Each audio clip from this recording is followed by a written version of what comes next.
Hello विद्यार्थी मित्रों, केम छो? मारी YouTube चैनल में आपनु हार्दिक स्वागत छे। आज धोरण 9 નું આપણે આગલા પાઠના શબ્દ જોડવાનો પ્રયત્ન કરશું વિદ્યાર્થી મિત્રો। જે પરીક્ષાની દ્રષ્ટિએ ખૂબ આઈએમપી હોય તેવા આપણે શબ્દ ભણશું તથા સીસીની પરીક્ષાની જાહેરાત પણ થઈ ગઈ છે, ફોર્મ પણ ભરાઈ ગયા છે। ટૂંક સમયમાં પરીક્ષા આવવાની શક્યતા છે। તે પહેલા આપણે શબ્દ પૂરા કરશું। આજે ધોરણ 9 નો આના પછીનો એક જ લેક્ચર છે।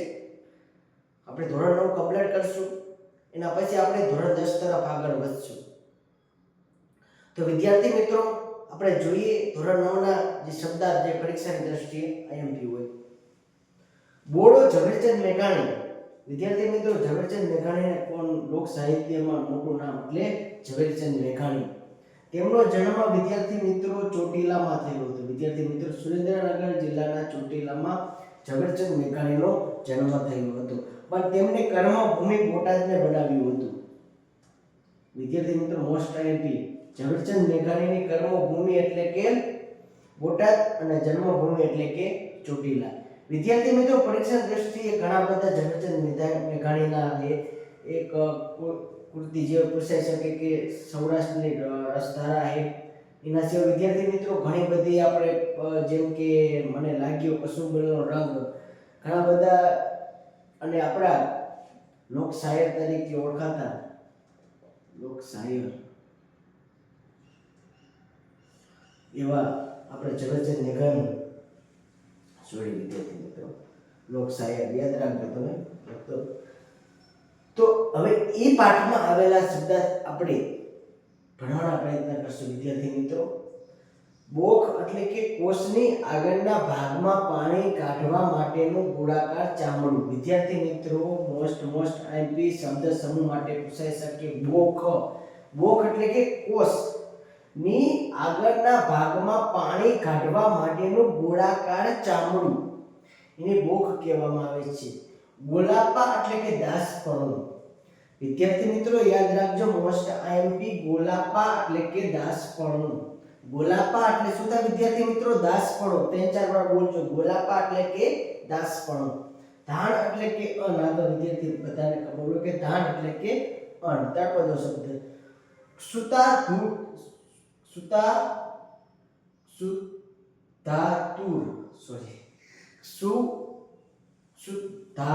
એટલે ભૂખથી વ્યાકુળ।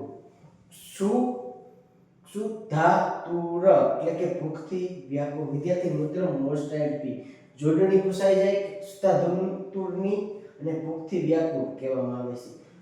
મોસું જણું એટલે કે વહેલી સવાર। વિદ્યાર્થી મિત્રો, મોસ્ટ આઈએમપી મોસું જણું એટલે કે વહેલી સવાર। સેલું એટલે કે કિંમતી વસ્ત્ર। વિદ્યાર્થી મિત્રો, મોસ્ટ આઈએમપી પરીક્ષામાં પૂછાઈ ગયેલો છે। સેલું એટલે શું થાય વિદ્યાર્થી મિત્રો? કિંમતી વસ્ત્ર। સેલું એટલે કે કિંમતી વસ્ત્ર। ઢાંઢો એટલે કે બળદ થાય। વિદ્યાર્થી મિત્રો, નવી જનરેશનને કોઈ જીવ ને ઢાંઢો એટલે કે બળદ થાય, બળદ। એક લઘુ કાવ્યો એમાં જોઈ આપણે કેવા શબ્દો હોય મોસ્ટ આઈએમપી। સાણું એટલે કે સમજદાર। વિદ્યાર્થી મિત્રો, આઈએમપી સાણું એટલે કે સમજદાર। ધરાવ એટલે કે તૃપ્તિ। ધરાવ એટલે કે ધરાવ થઈ ગયો હોય, તૃપ્તિ એટલે કે સંતુષ્ટ। ધરાવ તૃપ્તિ, સંતુષ્ટ, ધરાવ થઈ ગયો હોય। છૈયો એટલે કે છોકરો। વિદ્યાર્થી મિત્રો, તળપદો શબ્દ છૈયો એટલે કે છોકરો। ધરાવ એટલે તૃપ્તિ, એ તળપદો શબ્દ વિદ્યાર્થી મિત્રો છૈયો એટલે કે છોકરો। સાણું એટલે કે સમજદાર। વિદ્યાર્થી મિત્રો, પ્રેરક પ્રસંગો। વિદ્યાર્થી મિત્રો, પાઠ છે એમાં જોઈએ શબ્દાર્થ મોસ્ટ આઈએમપી કેવા।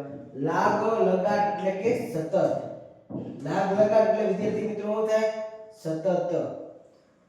કોઢ એટલે કે ગમાણ, જ્યાં ઢોરને બાંધવાની જગ્યા કોઢ કહેવાય। અહીંયા પશુઓ બાંધે, કિલ્લા ખોલેલા હોય અને પશુઓને બાંધીને ચારો નાખીને એવી જગ્યા હોય, ગામડામાં વધુ જોવા મળે, એને ગમાણ કહેવામાં આવે તો ઢોરને બાંધવાની જગ્યા કહેવામાં આવે છે અને કોઢ કહેવામાં આવે છે। વિદ્યાર્થી મિત્રો, શબ્દ સમૂહ માટે એક શબ્દમાં પૂછાઈ શકે। પ્રતિભા એટલે કે વ્યક્તિત્વ। પ્રતિભા એટલે કે વ્યક્તિત્વ। સુંડલો એટલે કે ટોપલો। સુંડલો એટલે વિદ્યાર્થી મિત્રો શું થાય? ટોપલો, સુંડલો। ઉપરણું એટલે કે ખેસ વિદ્યાર્થી મિત્રો, અને ખંભે નાખવાનું વસ્ત્ર, ખંભે નાખીને જે એક વસ્ત્ર આવે સૂતરનું કાપડ જેવું, એને ઉપરણું કહેવામાં આવે. વિદ્યાર્થી મિત્રો, ખાસ કરીને ગામડામાં વધારે મોટી ઉંમરના લોકો હોય ખંભે વસ્ત્ર રાખતા હોય, ખંભે નાખવાનું વસ્ત્ર અથવા ખેસને ઉપરણું કહેવામાં આવે છે. વિદ્યાર્થી મિત્રો યાદ રાખજો. પંડ્યના નસીમ હરીશ નૌકાગરનું એક પાઠ જેમાં આપણે જોઈ શબ્દ કેવો મોસ્ટ આઈએમપી ઢાળિયું એટલે કે છાપરું, ઢાળિયું એટલે કે છાપરું, કે જે અહીંયા ઢાળિયા પતરાનું બનાવેલું હોય એને છાપરું કહેવામાં આવે છે. મમ્મત એટલે કે જીદ. વિદ્યાર્થી મિત્રો યાદ રાખજો, મમત એટલે શું થાય વિદ્યાર્થી મિત્રો? જીદ. મમત એટલે જીદ. પંડ્યના એટલે પોતાના, પંડ્યના એટલે કે પોતાના. વિદ્યાર્થી મિત્રો યાદ રાખજો, પંડ્યના એટલે કે પોતાના. મથામણ એટલે કે પ્રયત્નો કરવા, મથામણ એટલે કે પ્રયત્નો કરવા. એકલો જાણે રે માધવભાઈ દેસાઈ. વિદ્યાર્થી મિત્રો સુરતના કવિ માધવભાઈ દેસાઈ ગાંધીજી સાથે બહુ કામ કરેલું છે એમને. એકલો જાણે રે માધવભાઈ દેસાઈ, માધવભાઈની ડાયરી ભાગ 1 થી 17. રાને એટલે કે વગડે અથવા જંગલમાં. રાને એટલે શું થાય વિદ્યાર્થી મિત્રો? આઈએમપી યાદ રાખજો, રાને એટલે કે વગડે અથવા જંગલમાં, એને શું કહેવામાં આવે વિદ્યાર્થી મિત્રો? રાની. બીજું કે નિગળતે એટલે કે ટપકતે. નિગળતે એટલે શું થાય વિદ્યાર્થી મિત્રો? ટપકતે. નિગળતે એટલે કે ટપકતે. ધાને એટલે દોડી જા. ધાને એટલે શું થાય વિદ્યાર્થી મિત્રો? દોડી જા. તો વિદ્યાર્થી મિત્રો આપણે આ શબ્દ સમૂહ માટે ધોરણ 9 નો હવે ખાલી ફક્ત 2 જ પાઠ રહ્યા છે. શબ્દો જોવાના આપણે એ નેક્સ્ટ લેક્ચરમાં લઈશું, કારણ કે વિદ્યાર્થી મિત્રોમાં જગ્યાના અભાવના હિસાબે મેં બી પાઠના લીધે એના શબ્દાર્થ પણ વધારે છે. બીજું વિદ્યાર્થી મિત્રો, આમાં જે પરીક્ષાની દ્રષ્ટિએ આઈએમપી હોય તો મેં કીધું કે બોખ હે, ગોલાપા હે, દાસપણું, આ વિદ્યાર્થી શબ્દો તમે નવા જોઈએ છે, તમારી દેશી ભાષામાં ઘણા ઉપયોગી નહીં થયા હોય.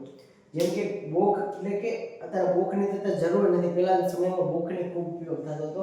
કોષની આગળના ભાગમાં પાણી કાઢવા માટે ગોળાકાર ચામડું, અત્યારે તો મશીન યુગ આવી ગયું છે, બરોબર વિદ્યાર્થી મિત્રો, એટલે એનો બહુ ઉપયોગ ન થતો. બોક, પછી મોસુજાણું, સુધાતુર, સાણું.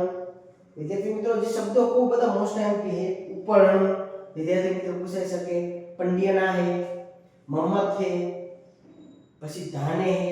તો વિદ્યાર્થી મિત્રો જે પરીક્ષાની દ્રષ્ટિએ આઈએમપી છે વિદ્યાર્થી મિત્રો, તે આપણે શબ્દાર્થ ભણવાના પ્રયત્ન કર્યા. બીજું કે વિદ્યાર્થી મિત્રો, તમે સતત મારા આગલા વિડીયો ન જોયા હોય તો વિદ્યાર્થી મિત્રો ખાસ કરીને જોઈ નાખજો, કારણ કે મેં બધા શબ્દાર્થ ભણવાના પ્રયત્નો કર્યા છે જે પરીક્ષાની દ્રષ્ટિએ ખૂબ આઈએમપી હોય અને પરીક્ષામાં પૂછાઈ શકે. તો તમને વાંધો ન આવે. અને બીજું કે મારી ટેલિગ્રામમાં ચેનલમાં જો કોઈ વિદ્યાર્થી મિત્રો વિડીયો મારો જોડે જોડાતા નથી, જે રેગ્યુલર એ જોડાઈ જાઓ, કારણ કે એમાં મોક ટેસ્ટ મૂકું વિદ્યાર્થી મિત્રો. કારણ કે આ તમે વિડીયો જોશોનો રિવિઝન એમાં થાય છે તમારે, જે પરીક્ષામાં પૂછાઈ ગયેલા છે અને પૂછાઈ શકે તેવો શબ્દાર્થને મોક ટેસ્ટ બનાવો, જે પરીક્ષામાં તમારે ખૂબ આઈએમપી બનશે, તમારું બીજું રિવિઝન થાય છે. તો ખાસ કરીને ટેલિગ્રામમાં ચેનલમાં જોડાઈ જાઓ.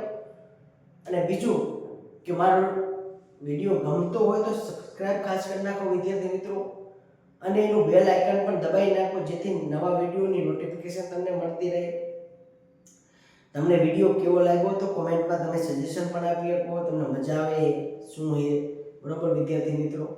મને એક મિત્રે મને કોમેન્ટમાં એવું કહ્યું હતું કે મારે બોલવામાં ભૂલ થઈ છે, તો મને એને જણાવ્યું હતું કે એવું થઈ જાય ભૂલથી વિદ્યાર્થીને. મેં કીધું હતું મારે ભૂલથી થઈ ગયું કે ખોજ ને ખાજ એટલે ખોરાક થાય, બરોબર, ખાજ એટલે ખોરાક થાય, પણ ભૂલમાં મારે ખોજ ભૂલી જવાય. પણ એકવાર એવું થયું મારે ભૂલ, બાકી ભૂલ નથી થઈ. તો એવું થઈ જાય વિદ્યાર્થી મિત્રો. એટલે લખેલું હોય, લખેલું મારું ખોટું હોતું જ નથી વિદ્યાર્થી મિત્રો. 3-4 વાર જોવું, એક જોડણીની પણ ભૂલ નહીં હોય વિદ્યાર્થી મિત્રો, કારણ કે હું ગુજરાતીની પાઠ્યપુસ્તકમાંથી જે આ શબ્દો તારવું એમાં જરાય ભૂલ હોતી નથી. કારણ કે ટાઈપિંગ કરતા હોય કદાચ કોમ્પ્યુટરમાં ભૂલ આવી જાય, પણ મેં લખાણે ને મેં જે રસોઈ દીર્ઘ ઈ હોય ગમે તે હોય વિદ્યાર્થી મિત્રો, જરાય ભૂલ હોતી નથી. એટલે મને ખબર કે મેં તો જૂના પેપરનું બધા મારા પાસે ઓલાય પડ્યા રેકોર્ડ, કે જેમાં મેં વાંચેલું એમાં મને આમ ઘણી બધી ખબર કે એવા પ્રશ્નો હોય કે જોડણી છે તે આમાંથી નહીં તમારે જોડણી કવર આખી થઈ જાય છે. જે પરીક્ષામાં પૂછાઈ શકે એ જોડણી પણ કહી દઉં કે આ જોડણી પરીક્ષામાં પૂછાઈ શકે એવી અહીંથી તમારી કવર થઈ જાય છે. તો તમારે ઈ કરવાની જરૂર ન પડે. એટલે બરોબર વિદ્યાર્થી મિત્રો, જણાવવાનું કદાચ તમને એવું લાગે કે અહીંયા થયું છે મિસ્ટેક, ખોટું નથી. બાકી બીજા વિદ્યાર્થી મિત્રોને શેર કરજો, લાઈક કરજો. બરોબર. જય હિન્દ, જય ભારત. મળીએ નેક્સ્ટ લેક્ચરમાં.